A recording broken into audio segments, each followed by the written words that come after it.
and the participants. It's a great honor and pleasure for TEPC to be co-hosting this event, which we are having as the third destination. First, we started off in Kenya, followed by Nigeria, and now Rwanda.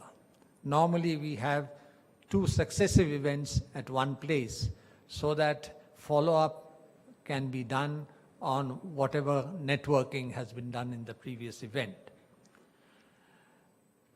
The origins of this event has a small anecdote which the Honorable Minister of ICT, Paula, will know.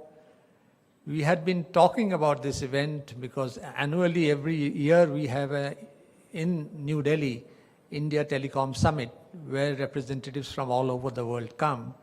And representatives from Rwanda had suggested that we should have an event.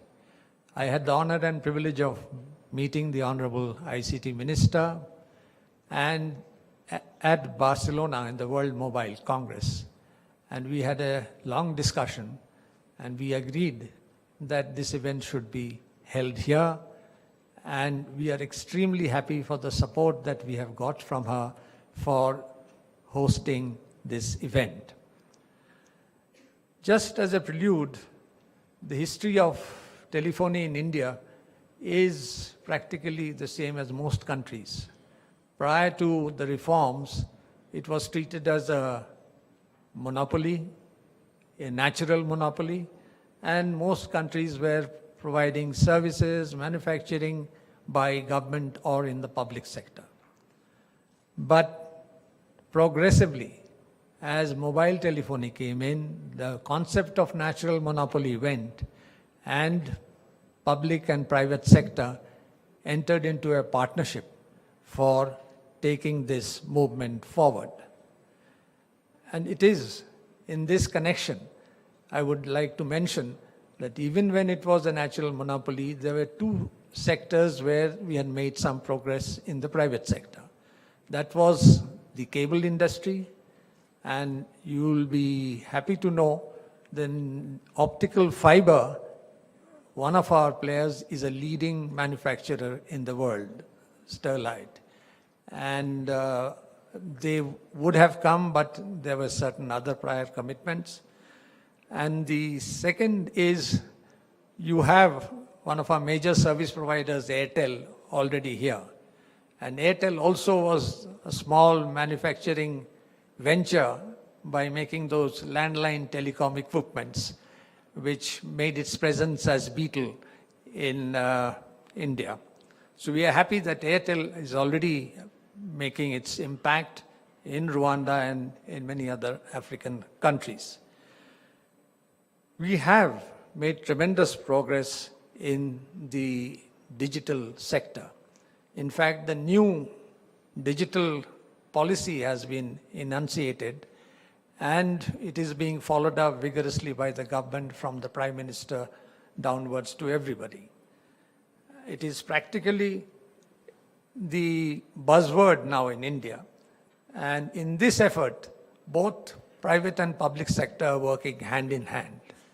Just as an illustration, one of the major projects undertaken by government in India is 100 smart cities to be established within a specified time frame.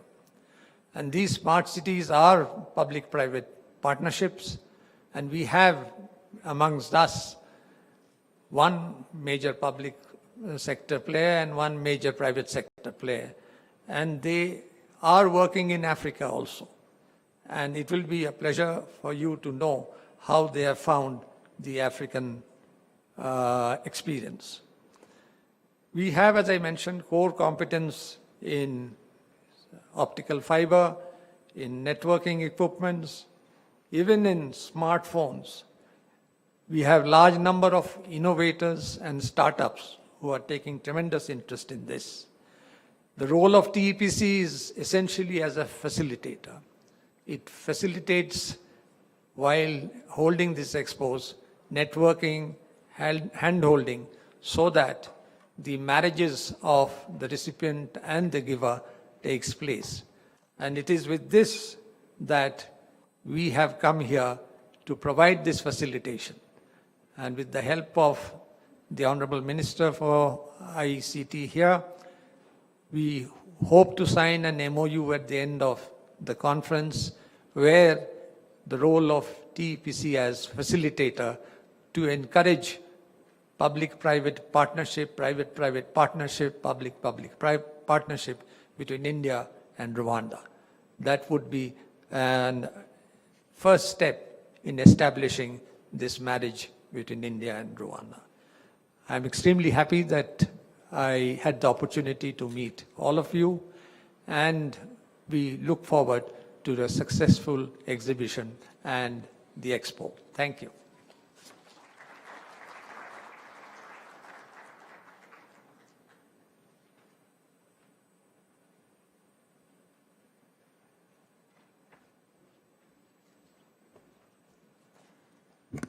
Thank you, Mr. Ghosh, for your remarks.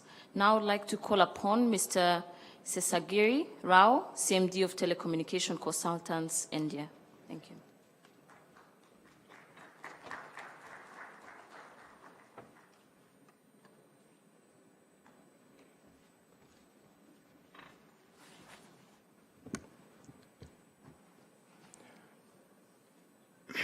Good morning to all the dignitaries who have come there. It's indeed a proud privilege and honor for me to be associated with this India ICT Expo.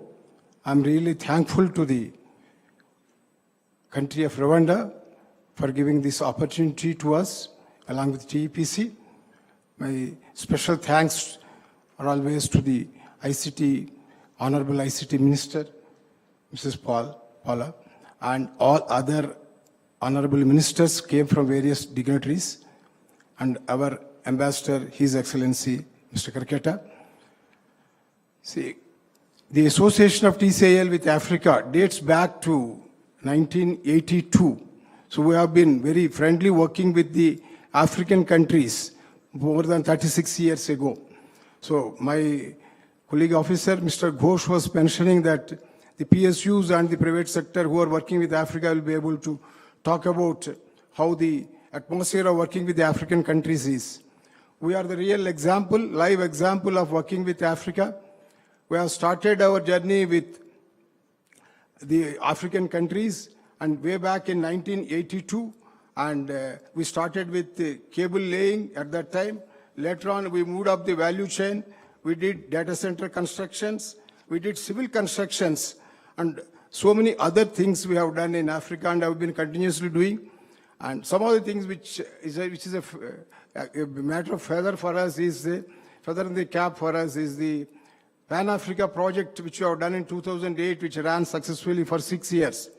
And that was started by our visionary President, Dr. Abdul Kalam, and that was done in 48 countries. And we have maintained it also successfully for about 6 years. Subsequently, now, the Ministry of External Affairs again gave the mandate to TCIL to extend this Pan-Africa project to all the 54 African countries, which is now called as the e-telemedicine and e-tele-education, which fits into the baseline or the agenda of the accelerating the digital transformation, where the earlier model was satellite, now this model is going to be on the model of internet and cloud-based. So now it is actually, now we are moving up the value chain, and as a result of it, now we could see the entire African continent, which is the second largest in the world, having lots of natural resources. You are also moving into the complete digital transformation.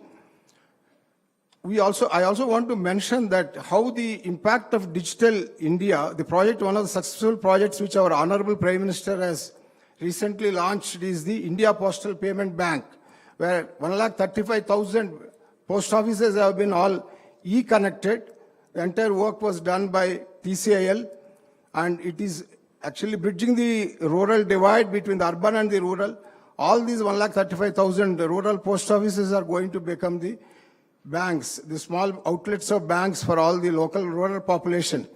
A similar thought concept can be definitely evolved even for the African countries. Last time when we had the summit in Nigeria, we threw this idea and they were very much impressed with it. I'm sure with this Rwanda ICT minister will be able to take this point for connecting these rural post offices. It will give a lot of impact on that. The topics of artificial intelligence and things like that will be discussed during the course of the session. And as TCAL, we are also doing a lot of capacity building for the countries, not only in Africa, we are operating in more than 70 countries, the entire Gulf countries, CLMB countries, and we also opened our office in USA. So the talent, the knowledge, the subject which we are having now from the public sector, which can be gainfully used for all the African countries, and especially for Rwanda, where we are available now, the host country, and sure that both the continents and both the countries can be benefited with the knowledge which is available from India. I am sure during the course of our discussion, we'll be discussing more and more. We are also starting a cyber academy for bridging the gaps of the security on the cyber, which is very, very important. As we are moving up more and more into the digital, the threats on the cyber are going to be very rampant. Keeping that in mind, we are opening a cyber academy in collaboration with the US universities, and it will be operational very soon in India. It will be a hub and scope model. We will be starting from Hyderabad in one of the major cities in India and going to various parts of India, and it can be also extended to other continents. As we speak and interact more with the exhibition, we will be covering more and more topics. I thank once again for all the organizers who have given me this opportunity to speak about what India can do and what TCL can do for the African continent and Rwanda in particular. Thanking you once again.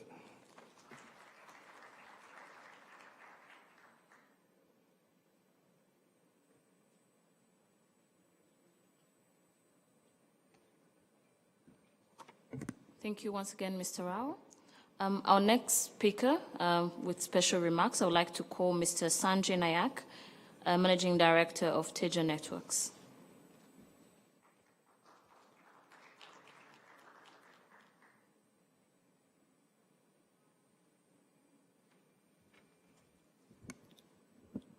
Good morning, honorable dignitaries, minister, and all the attendees for this event. I represent the private sector in India. In fact, one of the theme here is about startup innovation. So I was a founder of Tejas Networks, which is the first high-tech company in India, which started as a startup and went public a few years back. So I wanted to share the context of what we want to accomplish over the next couple of days here. So everybody in the world knows about the success of software from India. You know, India is known around the world as a powerhouse of software. There's another very large revolution which has happened in India in the last 10 to 15 years, and which is fueled by telecommunications. So first and foremost, there are three things which will really be required to transform into a digital economy. And we've seen that firsthand in India. The first was building a very robust broadband infrastructure, both in the cities as well as in the rural areas, you know, the unconnected people as we call them. Without a foundational infrastructure like that, you will not be able to accomplish all the goals. And again, in India, we're very proud to say that as a country, the world's largest greenfield rural broadband project, covering 250,000 kilometers, you know, covering 100,000 villages or 120,000 villages now, was successfully rolled out, and every citizen in the rural part of the country can have 100 megabits of connectivity in their village. On the other hand, we have another instance. The world's largest greenfield 4G network, pure play data network, which went from 0 subscribers to 300 million subscribers over a period of 24 months, was also executed in India by a private sector operator. So that has given the data connectivity in the cities. The government project has given the data connectivity in the villages. The two together has created a broadband foundation, which is going to be the transformational impact for the next many years. That's what we learned in India, how to build such networks at the world's lowest cost points in the toughest operating conditions which Africa has. We know how to do it, and we'll be happy to share that with you. The second thing India has done extremely well is giving identity to every citizen in the country through a program called Unique Identification System, which again is the world's largest biometrics-based identification system, where every citizen, whether literate or illiterate, can be identified. There's a bank account linked to it. And with that connectivity, plus the identification system, and all the software, all the things in terms of authentication and financial inclusion are there, that has created the second layer on top of which the innovation and the startup ecosystem has really thrived. And let me talk about the third part. So once you had mobile connectivity, once you identified every citizen and have a way to give him services, including banking, there's a whole bunch of e-commerce and digital economy startups in the city where I come from, Bangalore, and many other cities like Delhi and Bombay and Hyderabad. India is now the third largest startup ecosystem in the world after UK and after US and UK. And the number of startups that are there are, and many of them are represented here, pretty much cover all kind of problems that need to be solved in the society, which I'm sure you're trying to think of, whether it is distant education, telemedicine, financial inclusion, e-commerce, food delivery, food tech, groceries at home, you name it. Every possible kind of thing is being done in India at a scale, size, cost, which is unparalleled in the world. We deliver services at the lowest cost in every kind. So those systems are also naturally tuned for being customized for local languages. I don't know how many of you are aware, but India has hundreds of languages which are completely different. So when you take those systems which have been designed to serve multiple languages, if you need to customize them in Africa for country A, country B, country C, it is all possible.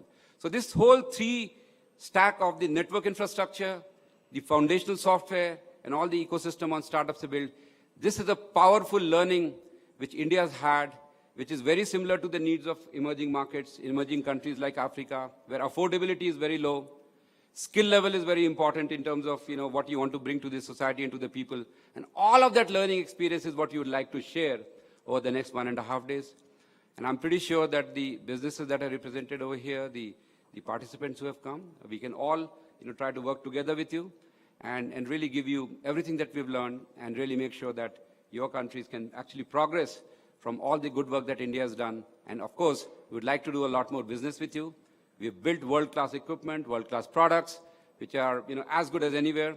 And in today's society, especially with 4G and 5G, with everybody's data being on the network, security, citizen security, data security is absolutely important. And as has been already proven in the world, in the software industry, if there's one country in the world people feel comfortable outsourcing, comfortable working with, anywhere else in the world, it's India. So I can assure you that when you work with India, when you work with countries and the companies over here, your data will be secure, your skill set will be there, you will be getting the best quality equipment, the latest technology at the lowest prices. And that is really where we as industry are very happy to collaborate with all the stakeholders over here, and would definitely look forward to working over the next 1.5 days. Thank you.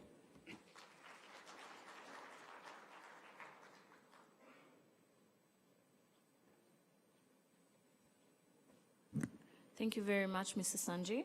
Our last remarks for this session is Dr. Lassina Kone, Director General of Smart Africa Alliance.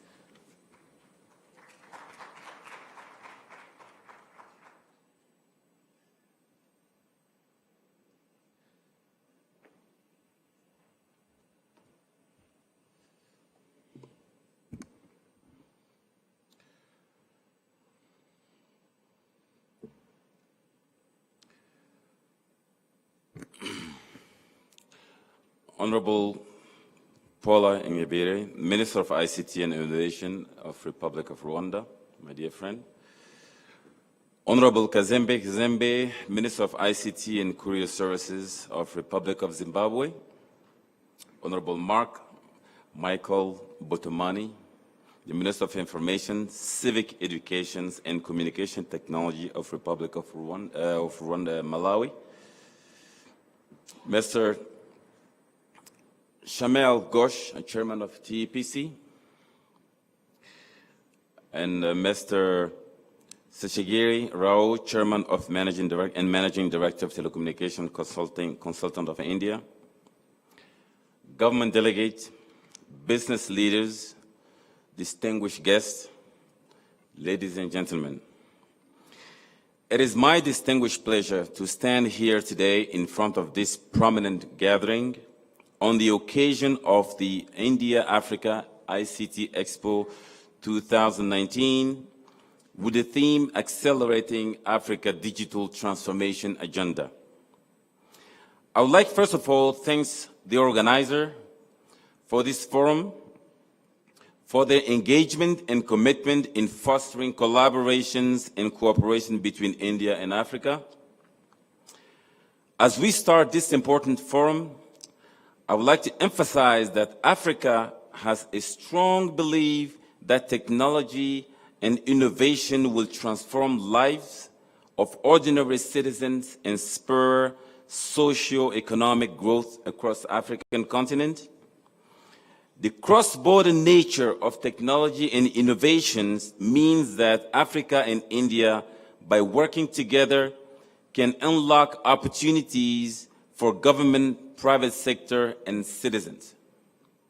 Excellencies, distinguished guests, ladies and gentlemen, for those of you who are not aware, 5 years ago, in October 2013, 7 heads of the state met in Rwanda, in Kigali here, and decided to endorse the Smart Africa Manifesto to leverage information and communication technology to accelerate Africa's social economic development.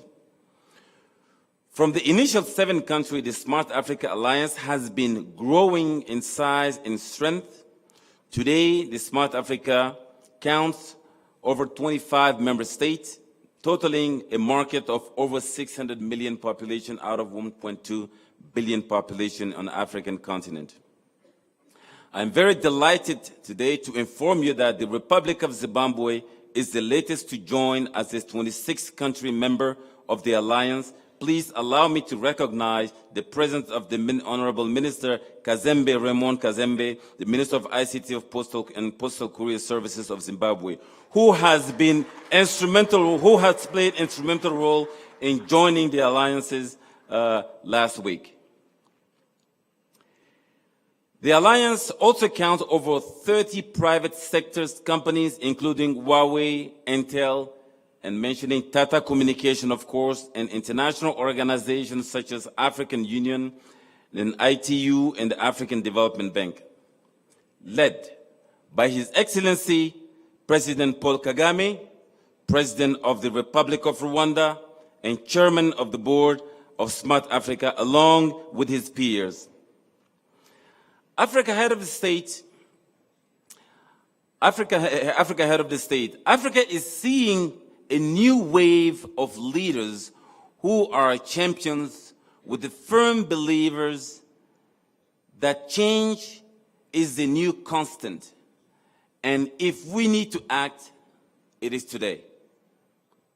Indeed, Africa's continent is on the move. As the different numbers demonstrated today, Africa has the youngest population in the world, with more than 70% of the African population, which translates to more than 700 million population under the age of 30.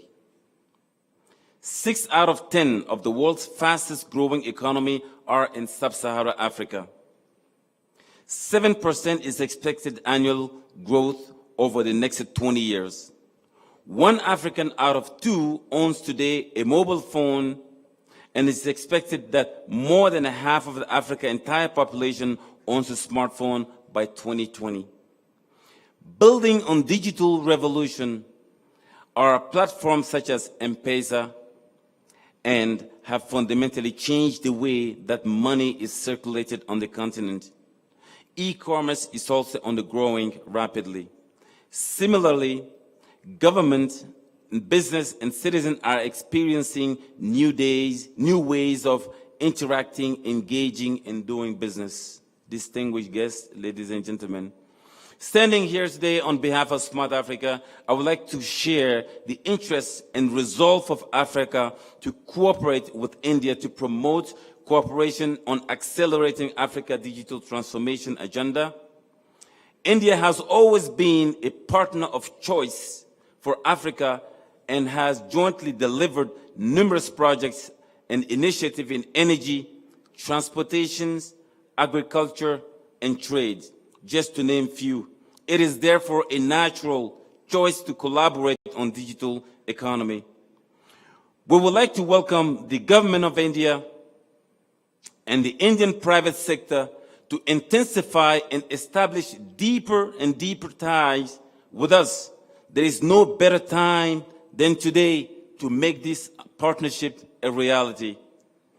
Therefore, we would like to inform you that TEPC and Smart Africa will be signing today an MOU that will establish for the first time opportunities for building strong collaboration and working relationship between the public sector and the private sector of India and Smart Africa country members. We would like to invite India to work with us and invest in large-scale projects such as cross-border fiber connectivity, smart cities, e-government, regional data centers, e-commerce, etc. And I would like to reiterate to our friend from India that Smart Africa is supported by a strong political will, which is an important ingredient to make these projects a reality. With these few remarks, ladies and gentlemen, distinguished guests, I would like to thank you once again and express about our strong confidence that such forum will foster stronger collaboration between Africa and India through a fruitful conversation and deliberation. Long live the African and the Indian cooperation. Thank you very much for the attention.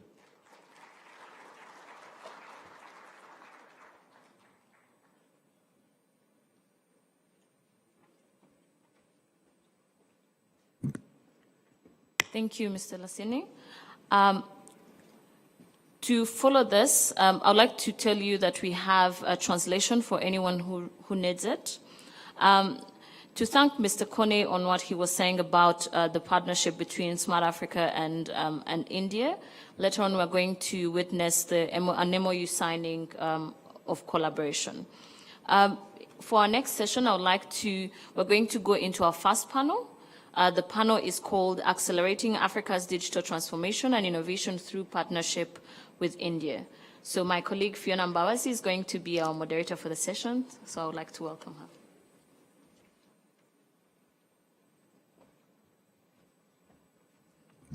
Good morning, everyone. Thank you very much, Esther, for inviting me up on this stage. I'd like to call upon my panelists, and of course, due to time constraints, we will be trying to keep it as short as possible. And of course, we will be keeping the conversations going on social media, even as we go to exhibitions and every other panel during this day. So to kick start off, I'd like to call Honorable Minister of ICT and Innovation in Rwanda, Honorable Paula Ingabire. And I'd also like to call upon Honorable Mark Botomani, who is the Minister of Information, Civic Education, Communications, Technology, Malawi. Please come on stage, sir. Thank you very much. We will also have Honorable Kazembe, who is Minister of ICT, Postal, and Courier Services in Zimbabwe. Thank you, sir, for making time. We'll also next have Mr. Rodrigue, who is the Director General, the Development Industry Numeric, Burkina Faso. And also, last but not least, we will have Mr. Amit Yadav, who is the leader of the Indian delegation, Joint Secretary, Ministry of Communications. Thank you very much for making time to be with us.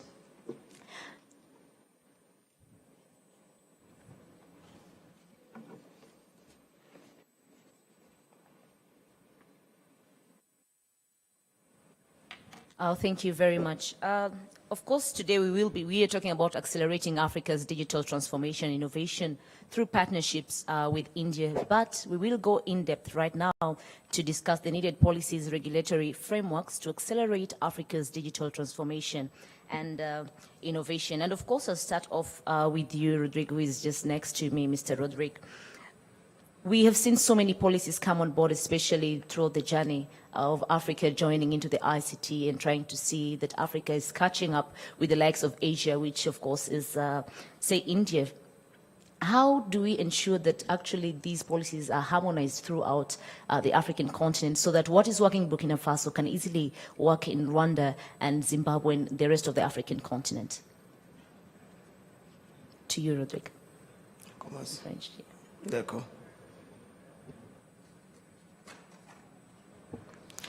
Bonjour à tous. I want to try to speak in French. So, ok, donc je vous remercie beaucoup vraiment de nous avoir invités à ce panel qui est très intéressant parce que dans le cadre justement de la mise en œuvre du partenariat entre l'Afrique et l'Inde, donc je vois qu'il y a des actions qui se font, donc on n'a vraiment pas hésité à venir à ce panel. Donc en termes d'harmonisation au niveau du cadre juridique et légal, le Burkina Faso justement a mis en place depuis quelques années un certain nombre de textes pour justement harmoniser l'utilisation des TIC du digital. Donc il y a des lois justement qui en découlent. Je veux parler ici des lois sur les communications électroniques, sur la régulation, sur la protection des données. Donc tout ça, ce sont des textes qui sont là. Et il y a le souci justement de cette harmonisation avec les différents pays au niveau africain. Et notre collaboration aujourd'hui avec Smart Africa aussi nous permet justement de pouvoir bénéficier de ce cadre pour justement cette collaboration avec les États membres de l'Alliance. Donc tout ça, ce sont des actions que nous sommes en train de mener pour que justement on puisse harmoniser justement cette collaboration et faciliter justement ce commerce, ce transfert de compétences, de technologies au niveau de nos États. Donc c'est ce que je voulais ajouter. Voilà, merci. Thank you very much, Rodrigue. Of course, the importance of collaboration. I'll head over to you, Honorable Minister Paula. Of course, during the Transform Africa, His Excellency President Paul Kagame reiterated on the need for Pan-African responsibility, that for the digital economic era to be achieved, we must have a Pan-African responsibility. What are the priorities that we need to look at right now for us to grow so that we don't keep making 5 steps ahead, and 10 backwards? How do we keep making it a Pan-African hub, but then at the same time ensure that the priorities are met? Thanks, Fiona. It's good that you touched on the element of Pan-African responsibility, because what that essentially means is how do we as a continent work together in a very equitable manner that allows for the same efforts that are done in one part of the continent to reflect the same results elsewhere. So it's growing together and doing this together as a continent. And maybe I won't have to even underscore a lot of what the Smart Africa DG discussed earlier, really looking at what Smart Africa is about, really a platform that brings together the different economies across Africa to share experiences, to replicate some of these success models that are happening in the different parts of the economy of the continent. But to respond to your question, and I'm very mindful of the time that we have, yes. I think there are a couple of things that we need to focus on. And one of them is really thinking about inclusive policies. Because when you're talking about really giving it a Pan-African context, we also need to be very mindful that the levels of development, the levels of resources, the levels of skills across the continent are not similar. So how do we make sure we are providing equitable opportunities for all, for the entire African population? The other thing that we can leverage on is Africa's youthful population. I think there's an opportunity right there. And being able to take advantage of that as we think about digital transformation, being able to think about, and I bring it because I wanted to highlight the element of building the right talent. I think having a youthful population as a continent is really an opportunity that we need to harness as policymakers, as the industry, to say, how do we make the most use out of this youthful population that is going to be very agile and adapt quickly to this digital transformation agenda that we are charting together. And so the other thing is what was discussed really, which is about partnerships. Yes. For you to be able to achieve these equitable opportunities or growth across the continent, you need to be thinking about partnerships. And these are partnerships, whether it's from government to government, business to business, and a lot of it is going to be reflected in a forum like this, even between government and the private sector, but more notably thinking about partnerships between whether it's the government, the civil society, the private sector with communities, because that's how you're going to be able to achieve that. And the last thing that I think that we need to focus on is, and he did talk about harmonizing policies, but I think also thinking about pro-innovation policies. What kind of policies do we put in place as a continent that are going to support promotion of innovation in Africa? Because we have a very unique context, and so being able to think through and think out of the box. So what are some of those unique business models that Africa needs to adopt to have accelerated digital transformation that we're looking for? Thank you. Thank you, Honorable Minister. Move over to Honorable Mark Botomani. Honorable Minister, let's look at the gaps that are already there. Some of the policies are there, yes, but we have the gaps. We have issues like infrastructure. We have issues of partnerships, or rather, we tend to emulate more from the outside world but not build on our own business models. How do we ensure that with these partnerships that we are creating today, that we grow as a continent but not just emulate them, but also ensure that it is a lifelong thing that will help the African continent and also build as a business model? Thank you very much. And first of all, let me thank the organizers and the government of Rwanda for organizing this conference. And I bring greetings from the home heart of Africa, Malawi. First of all, just to respond to your question, I must appreciate that ideas that are coming from Africa are appreciated across the continent. First of all, these are homegrown issues. These are issues that we're driving ourselves. I'm glad the presenter, one of the presenters, made mention of the passion that the president of Rwanda had, at the start of all these issues that are looking at partnerships with other countries in other continents. We are not being pushed to do these things. We have realized the need, and therefore we say, let's call, for partners to come in and to support us with what we are doing. First of all, just to recap with what my honorable colleague from Rwanda has said, we need strong infrastructure, first and foremost, in order for us to roll out what we need to have. But above that, the commitment that has already been shown by our leaders is that where we can leverage on. Because, yes, we can have infrastructures, we can have partners, we can have everybody else to come to support us, but if we do not have strong leadership that will drive all these things, we will not see success in anything.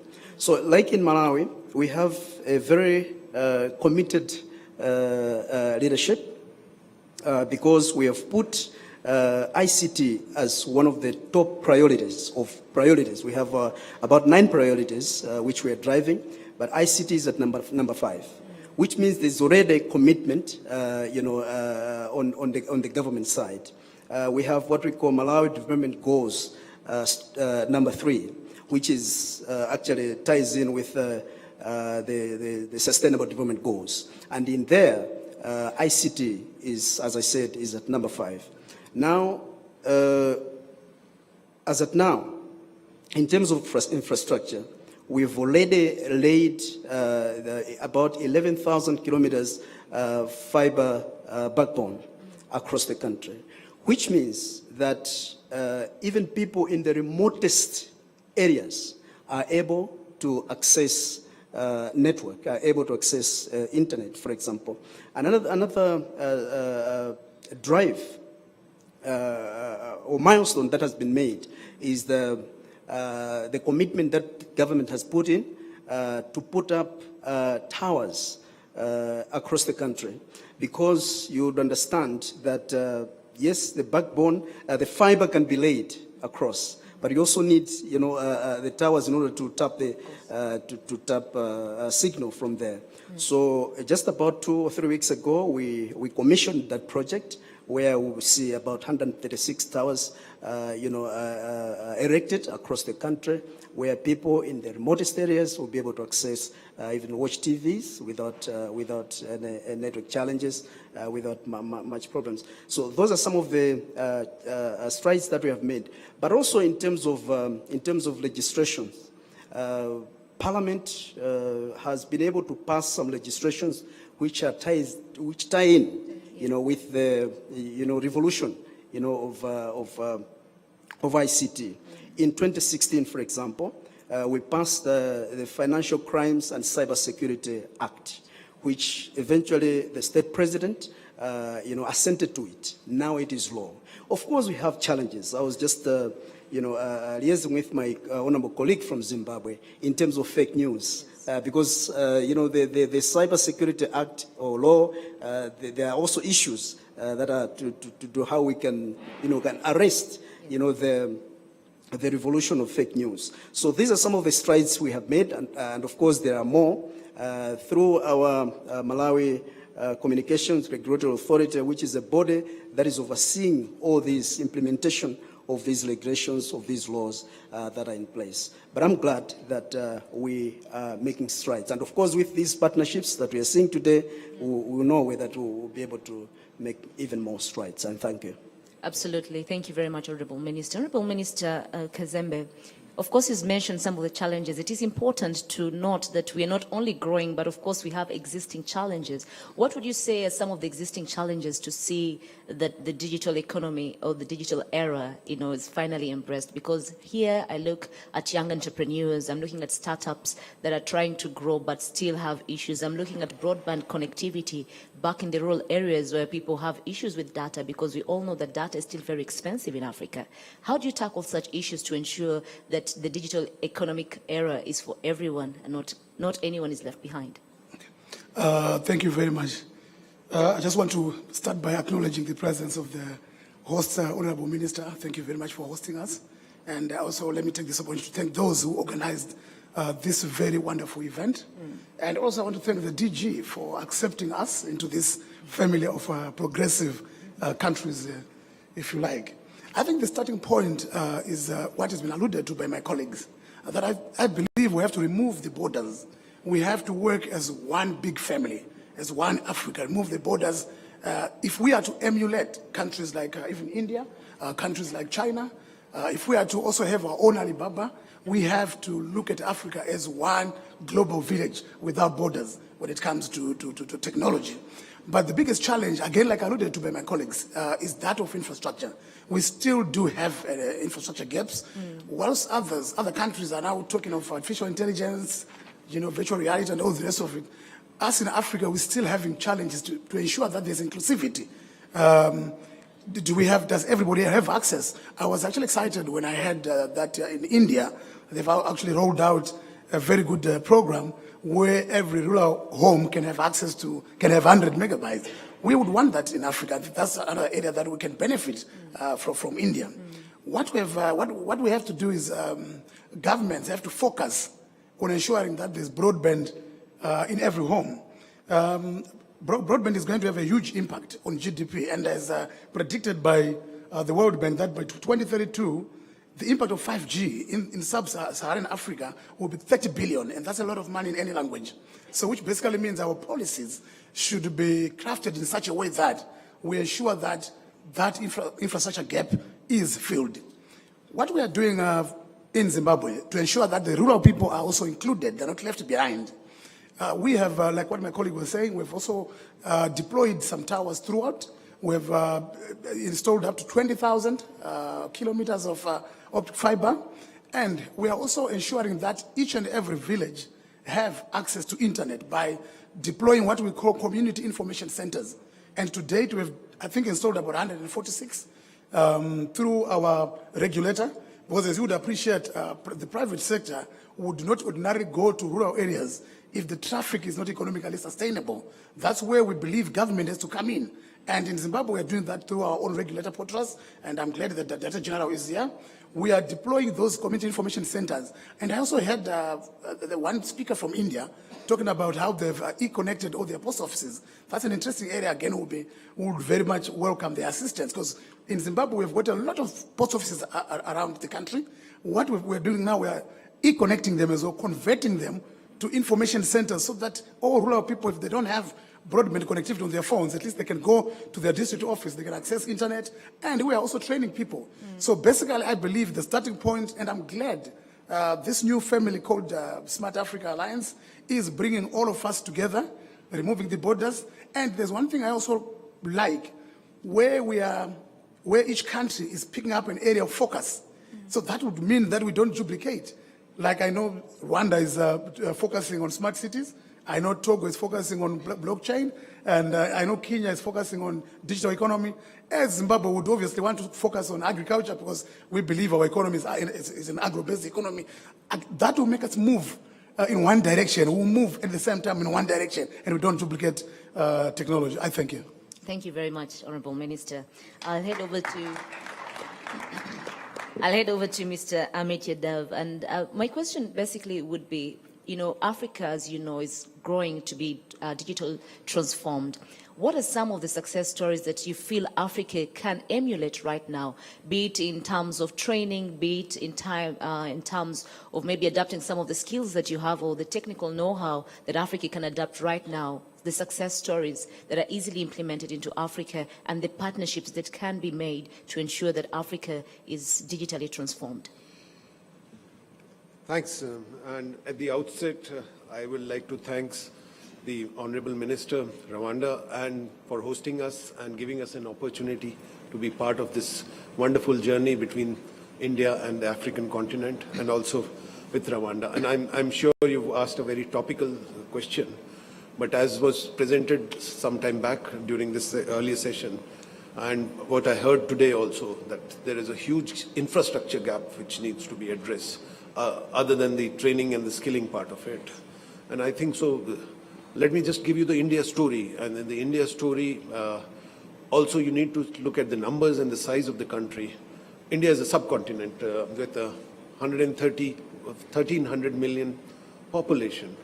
And we now have more than 1,200 million connections, telephone connections, 1.2 billion telephone connections. We have 640 million internet users, and we have more than, and we have more than 700 million smartphones and more than 2 million towers in the country. So, and with the spread of the high-speed broadband, which was talked about, which is we call as the BharatNet, optical fiber-based solution, where connecting the unconnected parts, the rural villages, we've been able to ensure that the infrastructure reaches out. So that's the first starting point. And I'm sure with the same time, we've also ensured that the manufacturing in the country takes place. There is an ecosystem which is vibrant. There is an ecosystem which is efficient. There is an ecosystem which is cost effective. There is an ecosystem which is robust, which ensures that the parts of the country are connected. The one very important thing I think so is the commitment and leadership the Prime Minister has given on this journey for the ICT transformation. We have schemes like Digital India, we have schemes like Make in India, we have schemes like Startup India, we have schemes like Skill India, and all of that comes into what we also want is a financial inclusion for everyone. And the telecommunication actually rides on, is the starting point and on which the other applications ride. And we've said that broadband for all is now our next goal, that high-speed broadband is available to all as part of our policy. We would be now looking at multiplier effect of the economy because of the ICT and the digital. We are looking for, from a present 6% GDP contribution, from this sector to going to 12 to 13%, giving large growth, large employment. And all of this has been possible because the right base has been done. And I think so that's where the knowledge, the experience, the wisdom, and the will to share. And it's not only about know-how, it's about know-why, which India brings wherever we have gone. And our public sector, the private sector, and the government is committed to take it across to whichever part of the developing countries and across the world it happens. We're now looking at also 5G and 5G use cases and early adoption of 5G. And I'm sure in coming, by next year, you would have 5G in India coming in through. And that would be the other part. We are now looking at the ability of 5G to deliver use cases, to deliver solutions which are there, develop standards. And we would look for the Africa and the other countries to ensure that 5G technology and the standards are also taken forward. We also have a very strong, robust training, and which is this training and the skilling part of it, which ensures that at the same time, the vast requirement the sector has, there are enough adequate manpower available, which is skilled and which is the right kind for the sector. And I'm sure that this kind of ICT expos and the various occasions we have, we bring in the Indian technology, the Indian ecosystem, the various players, and it is not only about government to government, it is about business to business, it is about business to government, and all of those are something which we look forward to. The multiplier effect and the huge potential it has is something which we are poised to, and I'm sure the world is looking at us and Africa is looking at us, and we would be then taking this knowledge to all parts of wherever it's required and needed. And I thank once again the organizer and the Rwandan government for this wonderful occasion and a wonderful setting and a lovely audience. Thank you all. Thank you very much, sir. Due to time constraints, I'd like to give only 2 burning questions for starters to our panelists before I continue with my line of questionings. So if you have a burning question that you really want to hear from our honorable ministers and of course our panelists here, 2 burning questions before I proceed with my questions.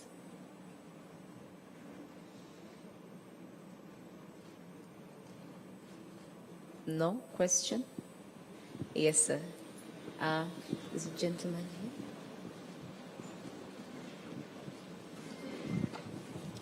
Thank you very much. My name is Ron Weiss. I'm the CEO of the energy group in Rwanda.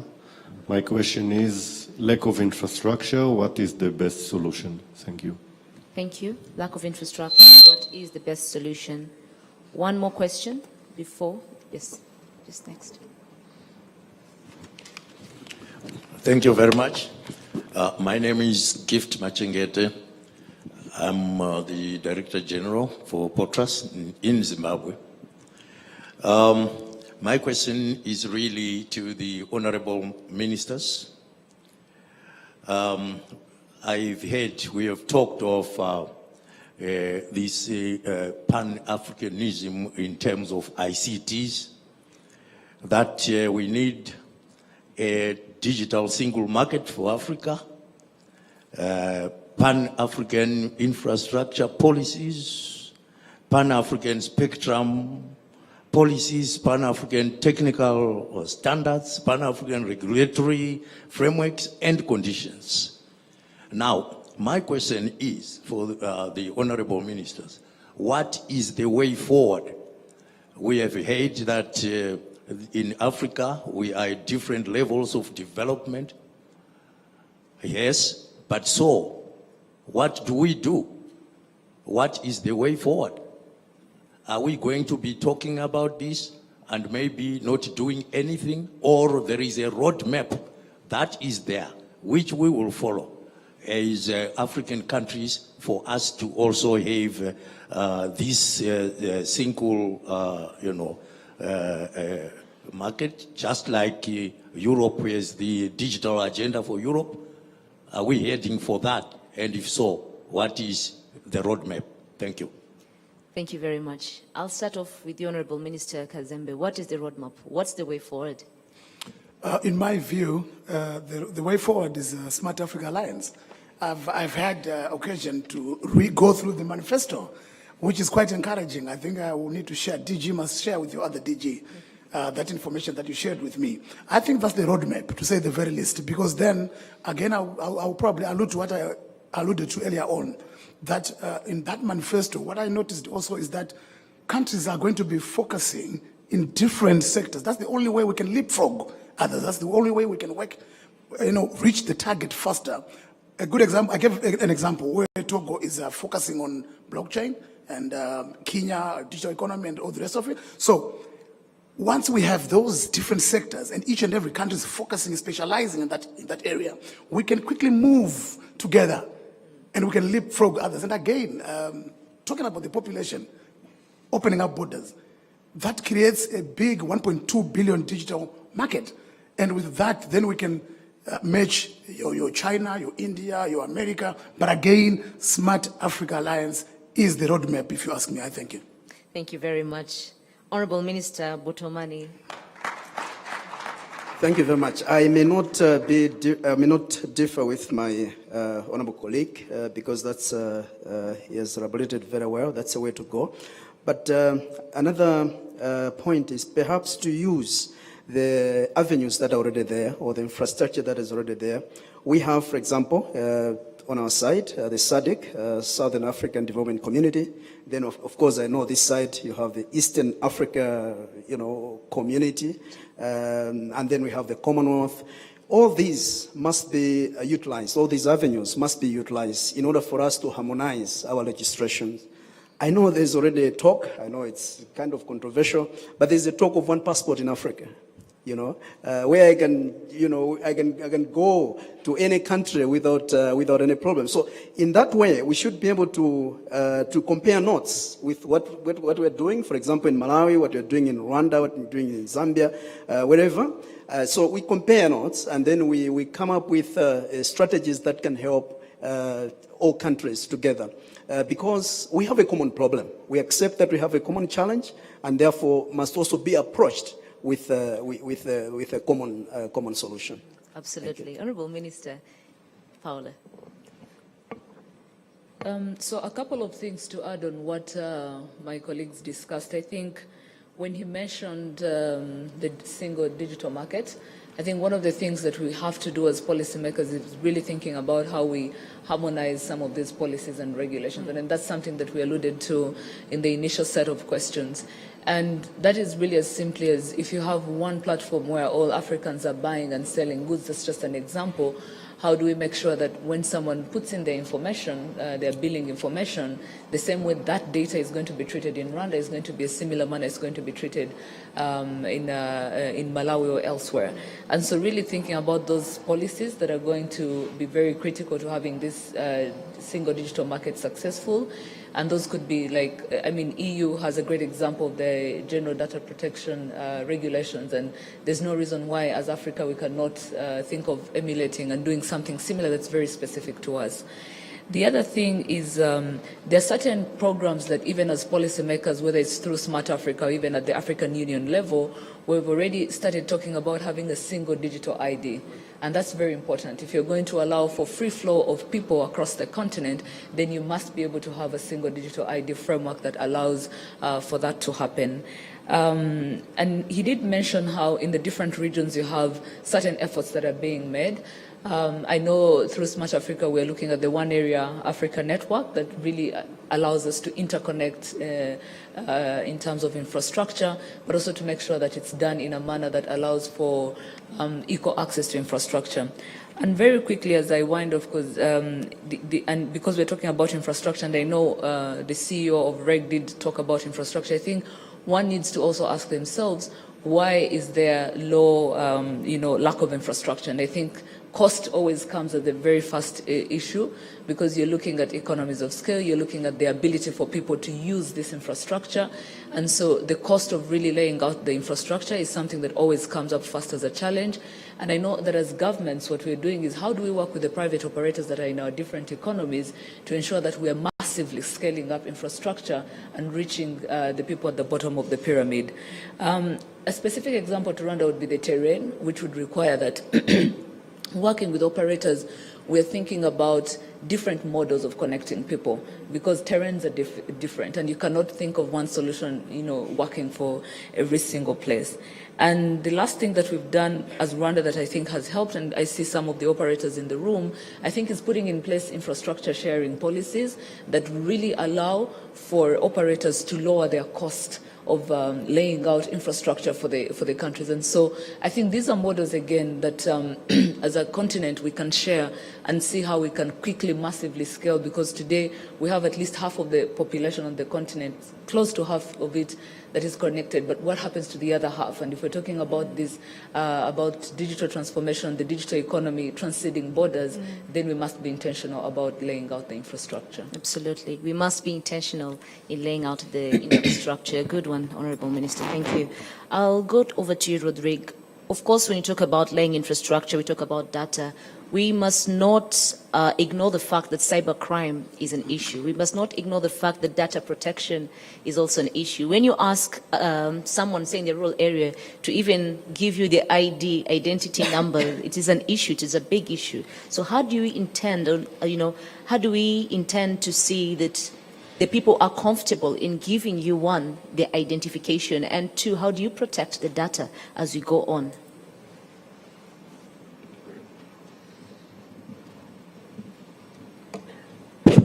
Merci beaucoup, Fiona. C'est vraiment très intéressant, cette discussion.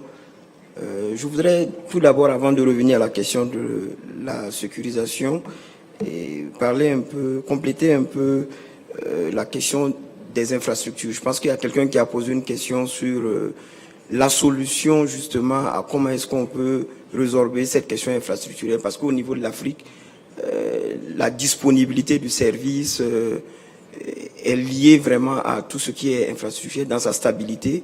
Donc, je pense que je vais partager un peu l'expérience d'un pays enclavé qui est le Burkina. Et nous avons, pour la réduction en fait des coûts au niveau de l'accès à la connectivité, mis en place ce qu'on appelle le point d'échange Internet. Donc, vous avez le point d'échange Internet, vous avez le point d'atterrissement virtuel, qui est un mécanisme qui permet justement d'avoir la capacité au niveau des côtes pour les amener, pour qu'on puisse avoir une certaine réduction des coûts d'accès aux populations. Donc, quelqu'un a également parlé de l'interconnexion justement des réseaux au niveau africain et au niveau international. Donc, ça aussi, c'est un élément qui est très important. Donc, je pense que Smart Africa aujourd'hui, pour rebondir un peu sur ce que le ministre du Zimbabwe disait, Smart Africa aujourd'hui est une plateforme, est une solution qui permettra justement d'harmoniser toutes ces plateformes-là et pouvoir avoir quelque chose de très intéressant. Alors, pour revenir un peu à la question de la sécurisation, bon, bien évidemment, au niveau des politiques que chaque pays définit, vous avez aujourd'hui un accent qui est particulier, qui est mis sur la question de la cybersécurité, cybercriminalité. Et l'un des éléments les plus fondamentaux au niveau de la sécurité, dans bien sûr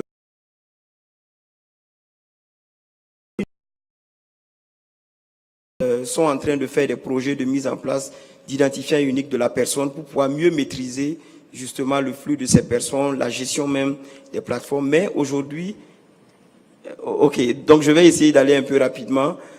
Donc cet identifiant unique aujourd'hui, au Burkina par exemple, on est en train de mettre en place justement cet identifiant unique. Mais il est nécessaire que tous les pays puissent se parler, avoir justement une seule norme qui va permettre justement d'avoir cette interconnexion là au niveau de l'identifiant. C'est fondamental. Sinon, chaque pays avec justement ses normes, avec la définition. Ministers and all panelists and anyone else who is able to answer your questions on social media will be doing that. So thank you very much, Honorable Ministers. Thank you very much. Thank you very much, Rodrigue. Thank you very much, Mr. Hadid. I hand over back to you, Esther. Thank you. Thank you, Hand Fiona. of applause. A round of applause for our panelists. In a few minutes, less than 5 minutes, we'll have our guest of honor, coming in, and we'll proceed to the opening ceremony. So we'll have a short break while we wait for our guest of honor.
I would like to ask everyone to remain seated because our next session is going to begin shortly. Thank you.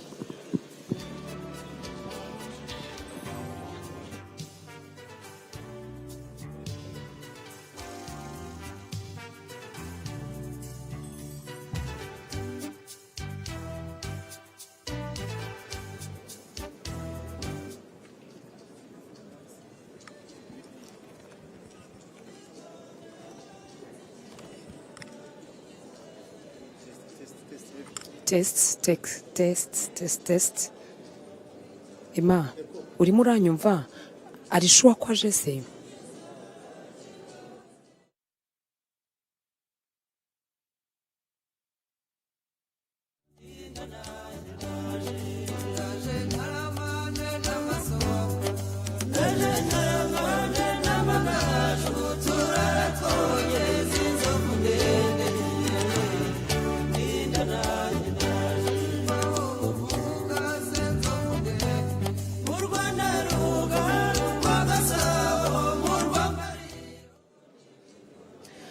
Reka tusuze mwese dukurikiye kuri televiziyo y'u Rwanda, tunabahe ikaze aho tubabereye muri Kigali Convention Center ahagiye gutangira inama ku mugaragaro.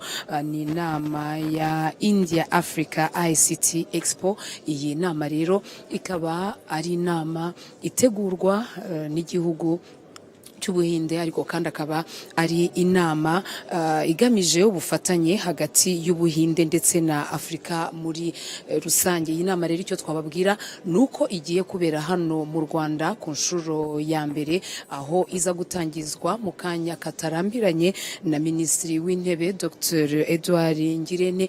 Ikindi twababwira kuri iyi nama nuko iyi nama iterana mu minsi ibiri, ni kuri uyu wa mbere ndetse no kuri uyu wa kabiri tariki ya 5 n'iya 6 birumvikana. Iyi nama rero nubundi igiye guteranira hano bwa mbere mu Rwanda mu mujyi wa Kigali muri Kigali Convention Center. Ubusanzwe yari isanzwe ibera hirya no hino mu bihugu bya Afrika. Uyu munsi ikaba iteraniye hano mu Rwanda, aho nubundi ihuriza hamwe abafite